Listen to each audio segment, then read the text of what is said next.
Donc, bonjour à tous. On va faire le deuxième exemple du théorème de De Moivre et on va l'appliquer cette fois-ci sur, dans le fond, le nombre complexe moins racine de 3 plus i et tout ça exposant moins 7. Donc, même principe. Donc ici, là, je vais l'appeler z. Donc, mon moins racine de 3 plus i. Et dans le fond, on veut trouver finalement là, z exposant moins 7. Good. Donc, on a juste ça ici. Parfait. Donc, on a la même stratégie. On doit, pour appliquer le théorème de De Moivre, avoir l'écriture sous la forme polaire trigonométrique. Donc, on va faire ces deux étapes-là. Première étape, le module. Donc, finalement, on va prendre chaque composante, on les additionne, on les met au carré. Donc, j'ai le moins racine de 3, c'est ici, exposant 2. Plus, ici, j'ai 1i. Donc, ma partie imaginaire, c'est mon 1. On a ça ici. Ça va nous donner racine de 4, qui nous donne simplement 2.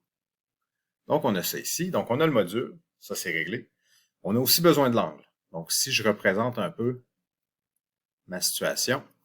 Donc, ici, j'ai un moins racine de 3 et un plus 1. Donc, si je veux placer sur mon plan d'argand, c'est ici.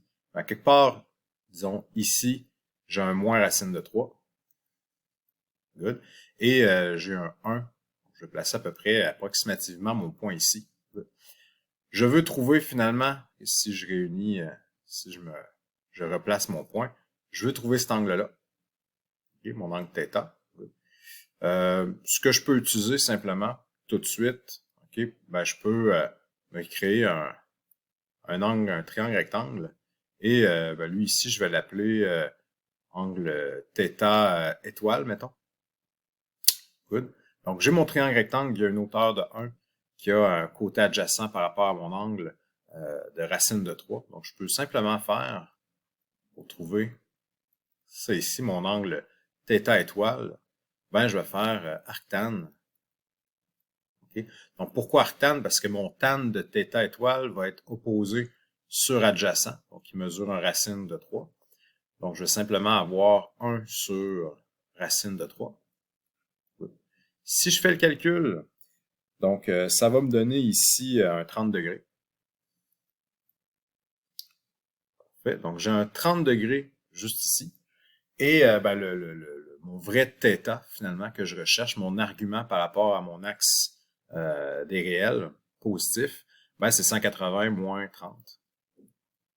Donc, 180 degrés moins 30, 150 degrés. Parfait. Donc, bonne chose de fait, on connaît l'argument, on connaît le module, on réécrit le nombre complexe, finalement, donc ce qu'il y avait dans ma parenthèse, avec ces deux éléments-là. Donc, mon 2, mon module, la forme abrégée, ici, du cosinus plus i sinus, avec mon angle qui est de 150 degrés. Parfait. Tout ça, encore une fois, exposant moins 7. Maintenant, bon, on applique finalement le théorème. Donc, le module va avoir un exposant moins 7. Et mon angle aussi va se faire multiplier finalement par la valeur de mon exposant. Donc, un moins 7 fois 150 degrés. Parfait. Donc, 2 exposants moins 7. Donc, si je replace mon 2 ici au déno en rendant mon exposant positif, donc en déplaçant mon 2 exposant 7 maintenant, j'écris ça, je continue mes calculs. Moins 7 fois 150, ça va me donner moins 1050 degrés. J'ai ça ici.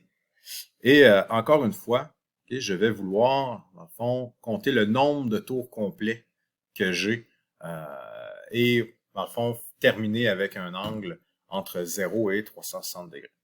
Bon, 2 exposant 7, juste ici, ça me donne 128. Donc, j'ai un 128e ici.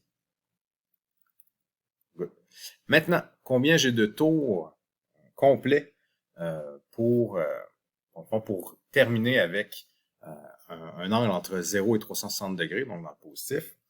Ici, il va falloir que, dans le fond, c'est comme si j'avais fait 3 tours dans le négatif Okay? Donc, moins 3 fois 360 degrés. Ça ici. Donc, moins 3 fois 360 degrés et plus 30 degrés. Donc, j'en ai certainement qui se posent la question, comment est-ce qu'on en vient à faire ce calcul-là? En fait, si je le fais un peu en sous-problème, je vais prendre mon moins 1050 degrés. En fait, je voudrais lui rajouter un certain nombre de tours pour revenir entre 0 et 360 degrés. Si on fait le calcul, okay, donc je vais faire apparaître la calculatrice, ça ici. Bon ben, dans 1050 degrés, okay, si je le divise par 360 degrés, ben, j'obtiens moins 2 et 11 douzièmes.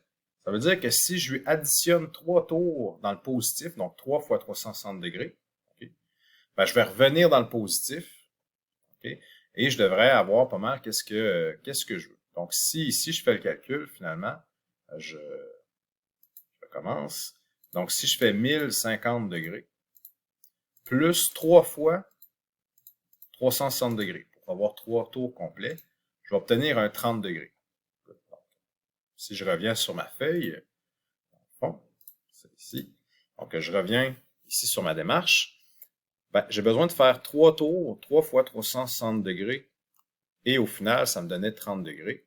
Ben, en fait, ce que ça signifie, en fait, c'est que mon moins 1050 degrés, c'était exactement, finalement, si je balance ça de l'autre côté, ben, c'est équivalent à moins 3 fois 360 degrés, plus 30 degrés. Donc, ça explique, finalement, comment j'ai su que 1050 degrés, ben, c'était l'équivalent de moins 3 tours dans le négatif, plus un 30 degrés au départ, en fait. On peut le voir comme ça. Donc, ici, le problème est presque terminé. 1 sur 128. Mes 3 tours, dans le fond, reviennent au point de départ du 30 degrés. Donc, j'ai uniquement à conserver le 30 degrés. Ça ici. Et maintenant, on va simplement compléter le calcul. On aimerait pouvoir, exemple, réécrire notre réponse finale sous la forme A plus BI. Donc, la forme cartésienne. Donc, on va simplement... OK, donc j'ai mon 1 128e. On va réécrire finalement en redéployant là, le cos et le sin. Donc, cos de 30 degrés plus I sin de 30 degrés. C'est ici. Bon, que vaut cos de 30 degrés, que vaut sin de 30 degrés? Ben, le cos, vous avez le racine de 3 sur 2. Le sin, c'est le fameux 1/2, c'est nos valeurs remarquables. Et on va simplement ensuite, on va réécrire ça. J'ai 1 sur 128. Dans ma parenthèse, il me reste maintenant racine de 3 sur 2 plus, bon, 1/2 I. Good. Et si je distribue mon 1 sur 128, ben, je vais obtenir comme réponse finale racine de 3 sur 256 plus, ben, ici, 1 256. 36e I. Et c'est la fin de notre exemple.